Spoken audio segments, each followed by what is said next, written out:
Here comes the Clifford Nicgorski Show. Get your eyes and ears ready to go. Welcome to the Clifford Nicgorski Show. We're gonna have a damn good time. Welcome to the Clifford Nicgorski Show. Welcome to the hell of a time. Welcome to the Clifford Nicgorski Show. We're gonna have a hell of a time. Hello everybody, and welcome to another episode of the Clifford Nicgorski Show. I hope you subscribe. You should. You know, what if you get bored of the other people that you're subscribed to and you're going, I don't know if I can listen to them go on and on about things that they talk about every week. It's just the same kind of thing over and over again. They all have the same guest, you know. There's like one person and they're on everybody's podcast that week. How many different ways can you hear the guy say the same thing? You know. Here on the Clifford Nicgorski Show, I try to keep it fresh. This one today is in regards to a caller, viewer named Gilbert Sandberg. And Gilbert has a very interesting issue, and it's kind of relating to Robot Joe. And if you don't know Robot Joe's a caller who's kind of having an identity crisis because Robot Joe feels like he's a human that's trapped in a robot's body. And Robot Joe goes through a lot of turmoil with this and wrestles with the concept of what am I? You know, what's happening here? So this is another caller, and again, let's give it up and give our attention to Gilbert Sandberg and see what he has to say. Hey Clifford, it's Gilbert Sandberg again. You know, I've been listening to your podcast, and Robot Joe got me thinking. I think I might be the opposite of Robot Joe. I think I might be a robot trapped in a man's body. I mean, I've been diagnosed with all these personality disorders like psychopathy, antisocial personality, I lack empathy, but I don't think I'm sick. I actually think I'm a robot born in a man's body. That's the problem, and no one seems to understand that. My question to you then, Clifford, is how do I convince the world that I am a robot and not a man? Thank you, Clifford. Merry Christmas.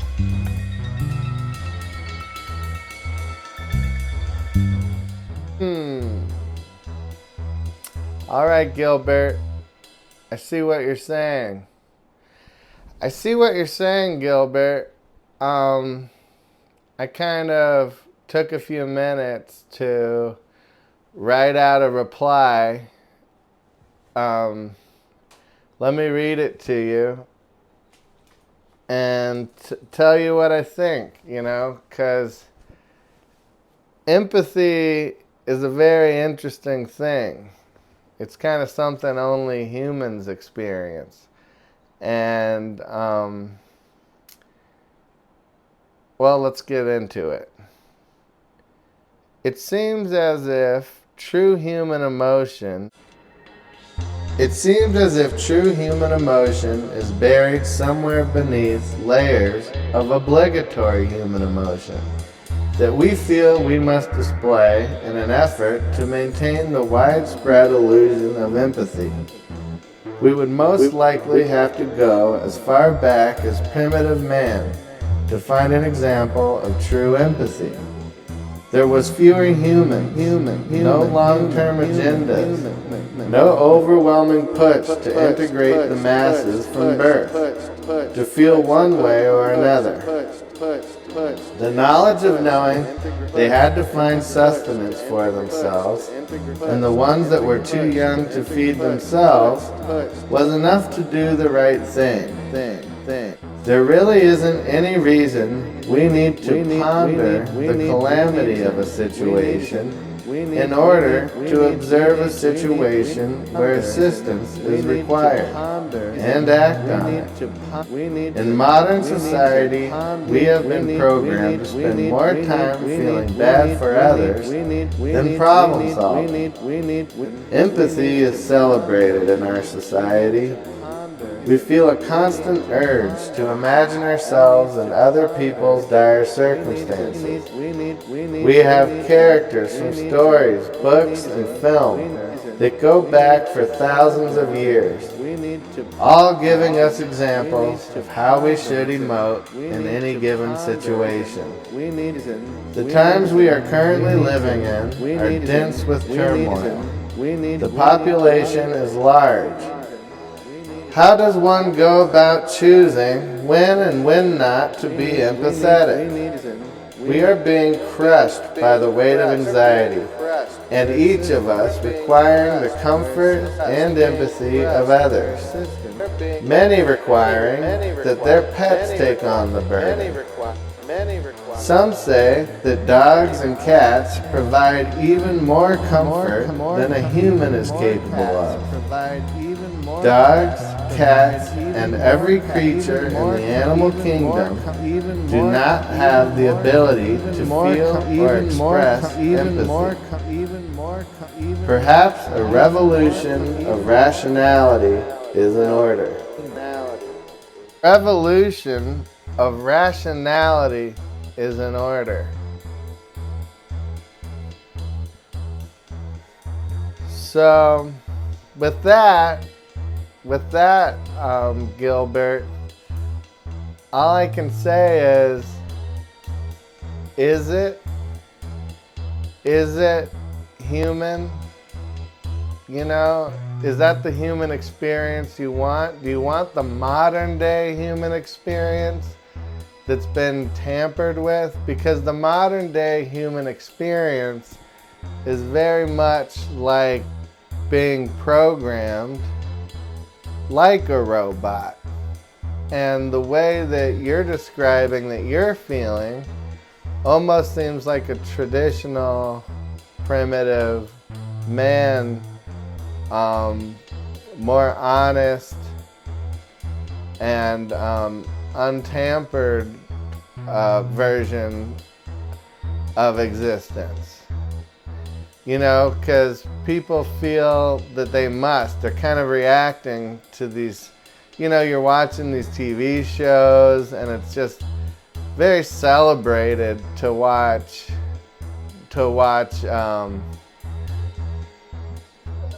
somebody that's in pain and suffering, and then you sit there and just go, oh man, that's upsetting.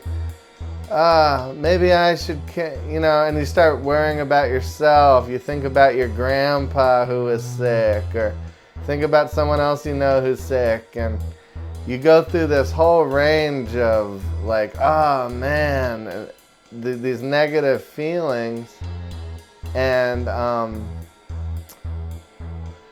when you're experiencing empathy like that on a constant basis, because the population's so large now that you can't even drive down the street without feeling bad for people, you know?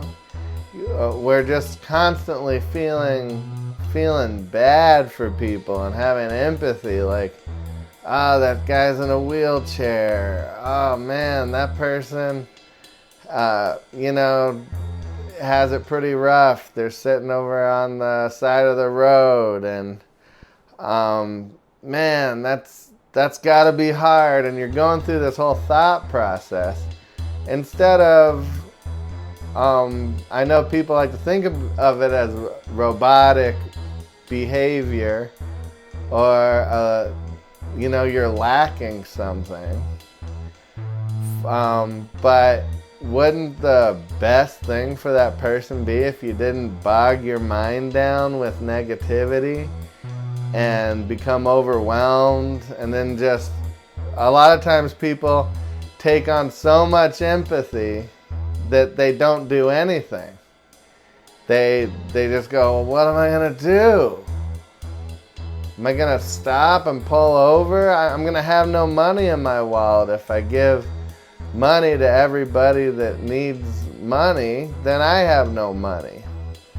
It becomes a question of, what about all these people that need to come to America? And I think that people should be allowed to come to America, but with that in mind, it's like hop in. The overload might cause the whole thing to go down. It's like having a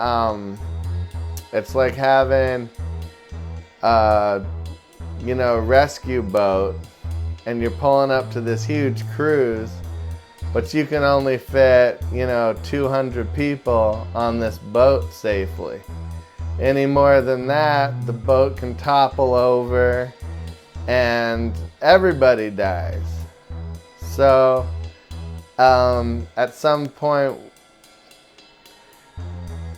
we have to decide, this is how much I can do. So let's skip the whole thing, because a lot of that is patting yourself on the back, and it gets celebrated. You'll see people more and more going, I'm an empath. Yes, I'm an empath. I'm truly an empath. Well, if everybody's an empath, who's just regular? Who's handling business? You can't have a world of people that feel bad for other people, because then they themselves need to be rescued. And as I mentioned, does that burden fall upon the pets? Because these pets, they don't have empathy. They're not capable of experiencing that. But somehow you'll hear people say, they're giving me more comfort than a person. And why is that? It's because the dog doesn't feel bad for you. It's just there, reacting to nature, going, I need to be fed. You're the person that feeds me. I'm going to protect you. If you leave, I'm going to be worried. Not because I'll miss you and miss your charming personality, full of empathy for everyone else in the world, but because you may die out there, or you may never come back, as far as I know. And then who's gonna feed me, and who's gonna give me all the things I require to live? It's dependent upon you. So it gets all excited when you come through the door. But as a human, you're sitting there going, oh wow, this dog is so excited that I came home today because he misses me. My dog misses me. Does your dog miss you, or is your dog just relieved?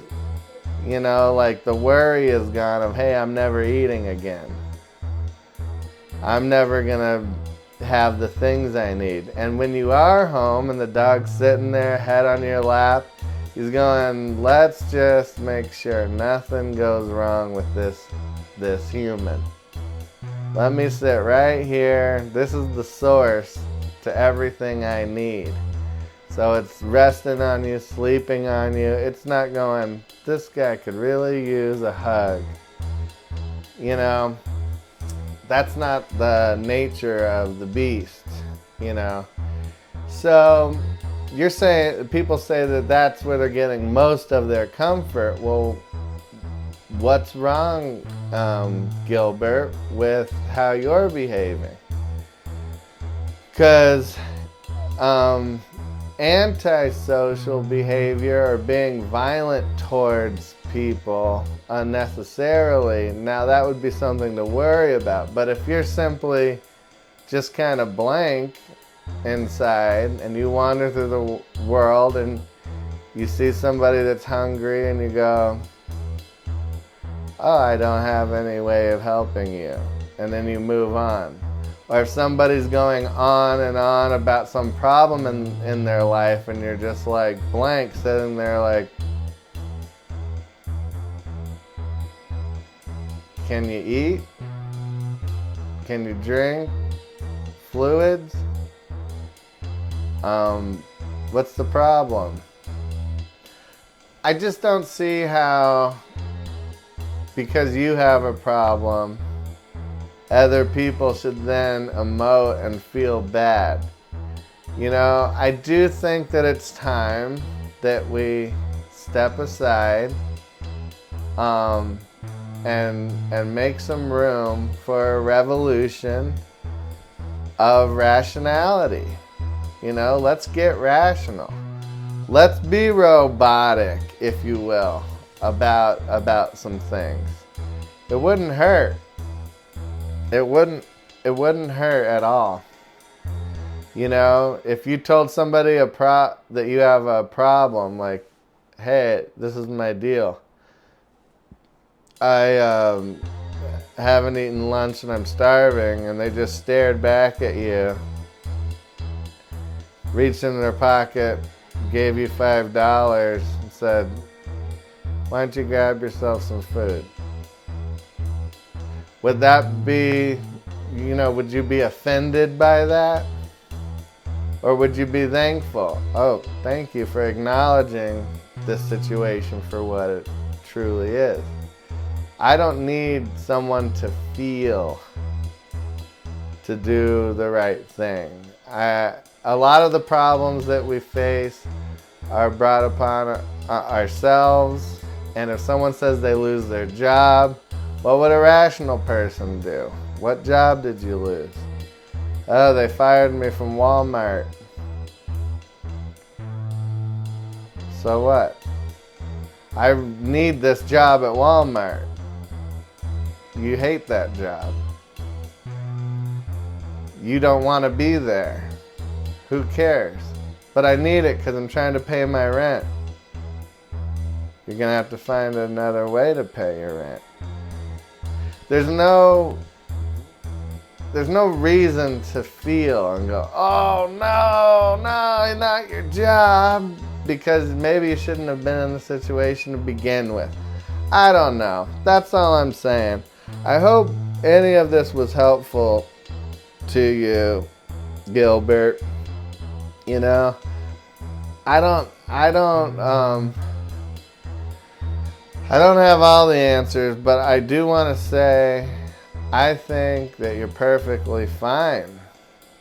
I think that you have no obligation to go around and taking on people's burdens and trying to identify with people.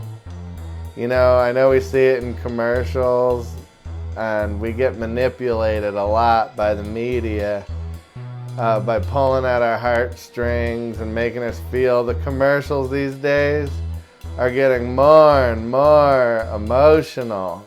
You know, stand up and be brave today. Stand up for your rights. Come to Target. You know, celebrate diversity. And someone's just like, come on and come in here.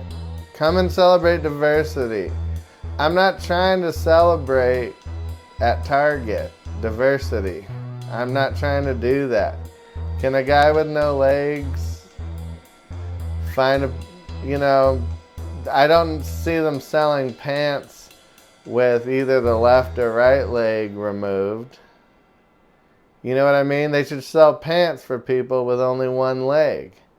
Or pants for people with no legs that are sewn at the, you know, knee at on each side of the leg, and then one that's left and one that's right.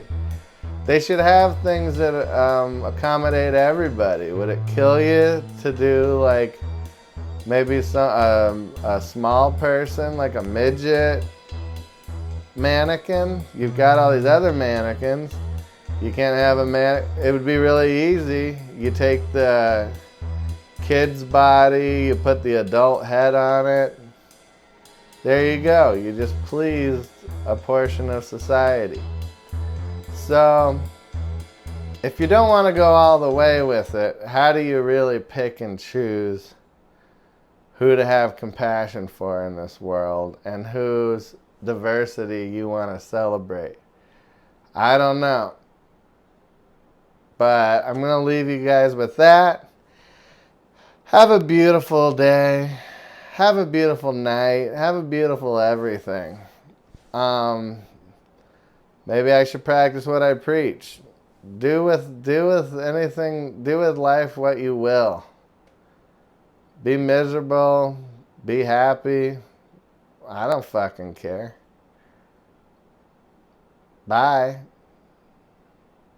And that's how it's done, baby. Here on the Clifford Nicgorski Show.